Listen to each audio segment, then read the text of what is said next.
Your Best Manager, Episode 31. 91% of millennials aspire to be leaders, and of that 91%, only 5% said that they want leadership because of the money, while 43% said that they want to lead because they want the opportunity and they have the desire to empower other people.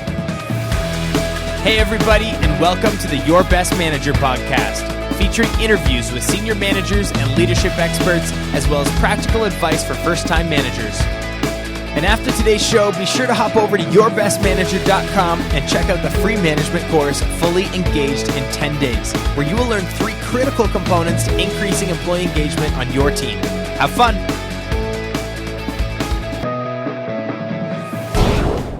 What up, yo? Jamie Newman here, and welcome to another episode of the Your Best Manager podcast. Okay, so you may already know this, but I'm a millennial. Of course, at 30 years old, I suppose I'm one of the older millennials, but technically speaking, millennials include people born after 1984, so I qualify.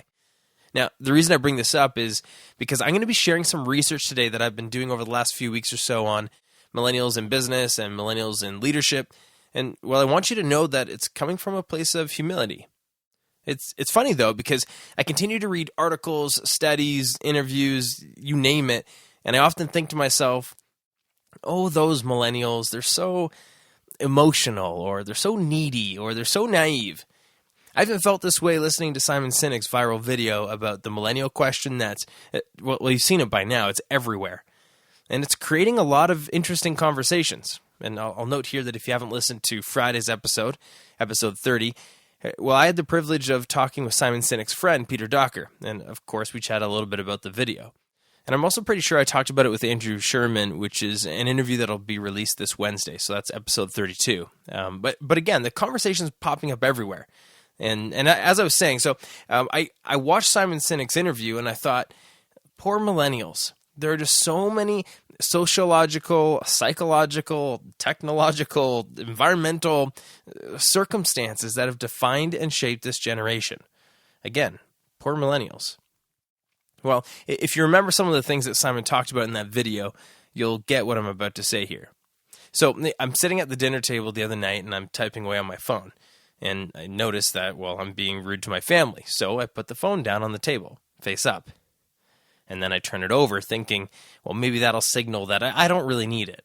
But it's still there. And I'm like, oh, wait, Simon talked about that, didn't he? Well, later that night, I picked up my phone again, and I saw a bunch of likes on Instagram, a couple comments on a Facebook post I put up, and I had a few new Twitter followers. And guess what? It felt so good.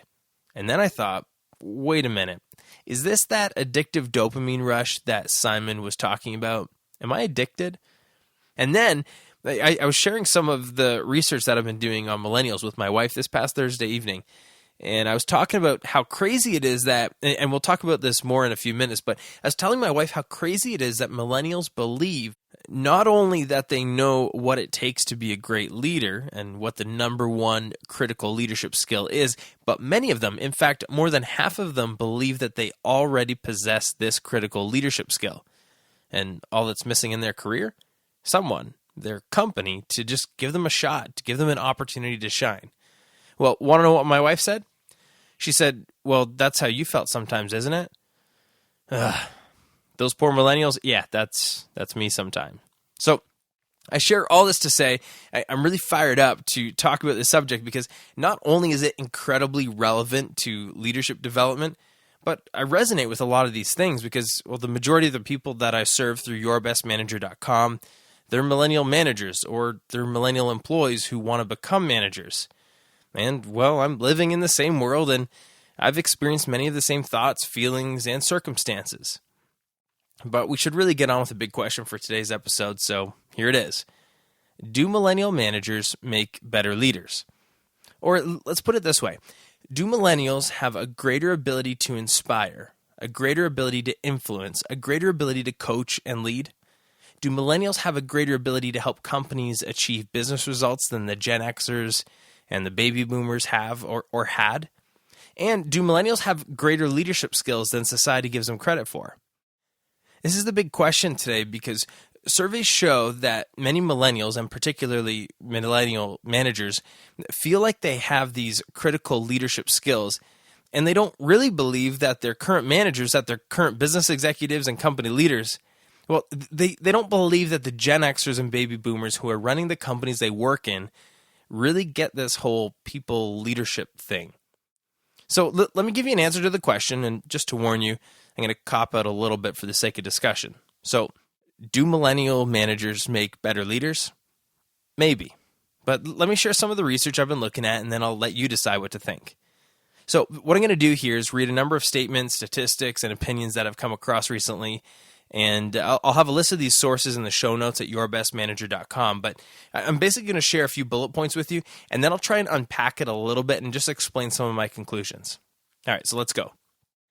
Millennials want businesses to focus more on people than they do on money.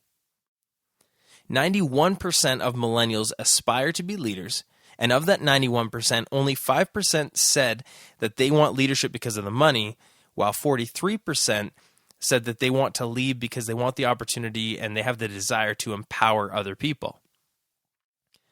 58% of millennials think the most important leadership skill is communication, and 51% of them think that communication is one of their strongest skills. That's what I was referring to earlier. 63% of millennials feel like their leadership skills are not being developed. 43% of millennials said that their weakest leadership skill is having industry experience, and 41% said it's technical expertise that's holding them back. 55% of millennials said that they aren't satisfied with the leadership development opportunities offered by their company, and 39% said that their company suffers from poor leadership.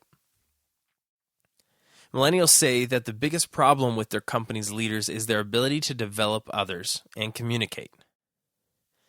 Millennials say that they want instant communication, workplace flexibility, and a manager who listens and trusts them. Millennials say that they don't care about money, legacy, or hierarchy, and instead they aspire to be collaborative, empowering, and transformational leaders. However, many millennials also say their organizations lack the necessary corporate training programs to get them there. Millennial managers are brand conscious. They push boundaries when it comes to workplace flexibility, and they consider work-life balance to be extremely important. 35% of millennials who are managers, and remember that the majority of these managers will have only been managing people for 5 years or less, but 35% of millennial managers say that it became more difficult to manage work-life balance after being promoted. Almost half of those say this is because of increased pressure at work, and another 44% say it's because of increased responsibilities at home. Millennial managers are not very good at providing constructive feedback. They aren't very good at managing stress and emotions. They like to select their teammates based on who they like and who their friends are, and they avoid conflict. And finally, millennials want to spend more time at work discussing new ideas, discussing new ways of working, developing their leadership skills, and receiving mentoring and coaching.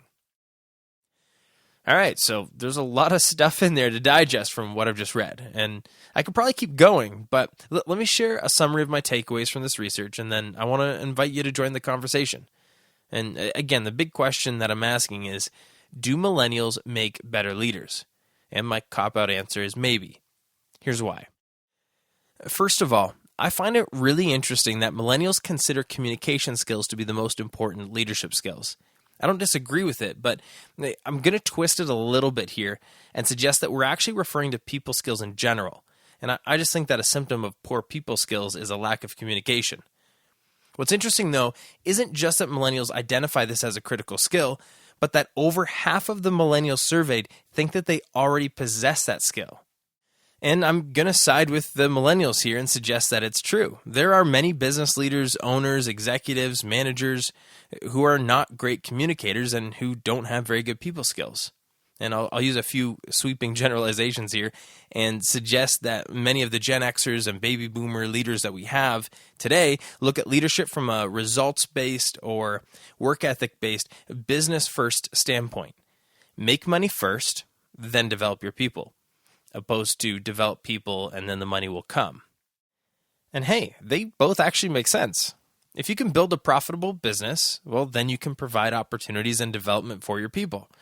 And on the flip side, if you offer opportunities and development for your people, then you can build a profitable business. It's the chicken and the egg.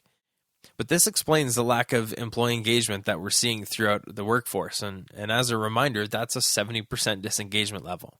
You've got two competing schools of thought, and both sides think they're right. You've got a majority of the workforce being millennials now, but you also have a majority of company leaders who are not millennials. Therefore, you have most companies operating with a top-down strategy that is business first, money first, while the millennials are pleading to make it about the people first. So I'm going to side with the millennials again here and say that perhaps millennial managers can help businesses build more people-focused cultures in the future. You see, the problem with a money-first philosophy is that it opens up the temptation to be greedy and, well, never really get around to that whole people development thing. And I believe that a people-first culture will lead to business results. But regardless of right or wrong, I also recognize that most of the millennial workforce, which is now most of the workforce, agrees with this philosophy. So because most millennial managers hold the same view as the majority of the new millennial workforce, I believe that millennial managers have a real shot at becoming incredible leaders. But I'm also a millennial, so maybe I'm biased. However, what was my answer to the big question? Do millennial managers make better leaders? Maybe. Here's why I can't commit beyond a maybe. Because millennials aren't very good at giving constructive feedback. They avoid conflict. They have difficulty managing emotions and stress. And they make decisions based on who they like, not based on critical thinking. Let me explain why I think this is true. First of all, the research that I'm basing this on is reputable and includes consulting firms like Deloitte and Ernst & Young and Workplace Trends. And again, you can hop over to yourbestmanager.com to check out those and some of the other sources. But here's a perspective I want you to consider. Millennials are great researchers. Because of technology, something that millennials have grown up with, we have access to a lot of information. As a result, millennials have become very knowledgeable. When they have a question, they Google it. When they don't know something, they hop online and they find an answer. Of course, the quality of the information may be a whole different discussion, but the reality is we're in the information age and millennials have information. As a result, I truly believe that a lot of millennial managers and millennial leaders know what to do, and they may even know how to do it practically. But, and this is big, let's go back to the critical leadership skill identified, communication. Or as I'm putting it, people skills. Well, to actually make good decisions around effective communication, to actually build relationships, to actually inspire performance, to actually fully engage employees and create a people-first culture, well, you can't just know it, you've got to do it. And in the day and age of information, we're also in the day and age of superficial social media relationships. And many millennials aren't very good at having those real conversations, on having those tough conversations. You know, the ones that they know that they're supposed to have. And I've been here before. One of the biggest things that held me back in my career was that I always had the right answer. I just didn't always execute. And it goes back to that avoidance of conflict that was mentioned earlier. And it goes back to the avoidance and the inability to provide constructive feedback. Here's the thing. You've got to think about business results and the business performance and the money in order to have those conversations. And that's something that the Gen Xers and baby boomers seem to be a little bit more comfortable and accustomed to doing. So go figure, when you find a Gen Xer or a baby boomer who has people skills, they are some of the most effective leaders today. Okay, but let's get back to this question. So, do millennial managers make better leaders? This is my answer, and I'm sticking with it. Maybe. If millennial managers who understand what it takes to build people up, who understand the importance of effective communication, who understand the value of developing people, if those millennial managers recognize that you need to be profitable in order to truly provide the opportunities their employees want, if they recognize that a business without money isn't a business, and if they recognize that the greatest impact they can have as a leader is to have honest, tough conversations, well, they can become better leaders. And this is no disrespect to the giants who have gone before us, because as millennials, we get to stand on their shoulders. We're in an age where we have access to so many resources and so much information that we can become great leaders. And yes, I've switched to saying we instead of millennials. If we could just learn how to do the things that we know we need to do and how to have those tough conversations, those honest conversations I was just talking about, if we can learn how to make tough decisions, well, then we've got tremendous potential. Of course, many of you listening today are millennials, and we've learned today that you like to spend time discussing new ideas and discussing new ways of working. So you tell me, what do you think? Hop over to yourbestmanager.com and join the conversation. I'll have a bunch of articles and videos linked up in the show notes, and I want to hear your opinion. You can also just drop me a line and share your thoughts via email to jamie@yourbestmanager.com or click through the contact page on my website. And next Monday, I'm going to continue this discussion but focus on another question. Because given the information we've talked about today, you've got to wonder, okay, so how do you lead and motivate a millennial employee? And what do millennials want from their careers and their companies? And as a little teaser, I'll also be announcing next week an exciting free leadership training opportunity where, and I don't want to say too much here because it's not ready yet, but where you'll be able to uncover and evaluate your leadership potential in just 5 days. And it won't even cost an hour a day. Thanks for listening.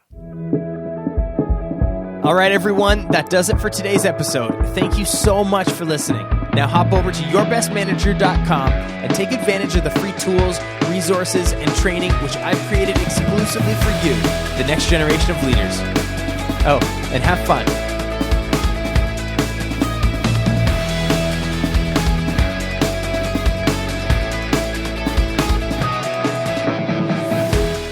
Hey everyone, I just wanted to add in a really quick update from yourbestmanager.com here. First of all, thanks for listening to the end of this podcast. This is a topic I'm really passionate about, so I'm glad to share it with you. All right, so I've been getting asked this question quite a bit lately where someone will say to me, okay, Jamie, I understand that you run a podcast and you've got a website, but what exactly do you do? And I haven't really had a very good answer for the past few months, but I'm excited to be able to introduce a core leadership development platform called The Partnership. And it's basically an online management training and leadership coaching program that includes 2 online courses, a manager readiness course and a true leadership course, as well as access to one-on-one coaching, group mentoring, as well as an online community with further training opportunities. So basically, if you're looking to get promoted into leadership or into management, or if you're a first-time manager, or really if you're within your first 3 to 4 years managing people, well, I'll give you the tools, resources, coaching, and training that you need to build an effective team. And if you lead a team of managers and you're listening, well, I'll just say this. Let me work with one of your team members for 6 months, and I'll teach them how to be a leader. Anyway, you can check that out at yourbestmanager.com/thepartnership if you'd like some more information, or just reach out to me. But if you've been wondering, hey, what exactly do you do? Well, that's it. Thanks again for listening.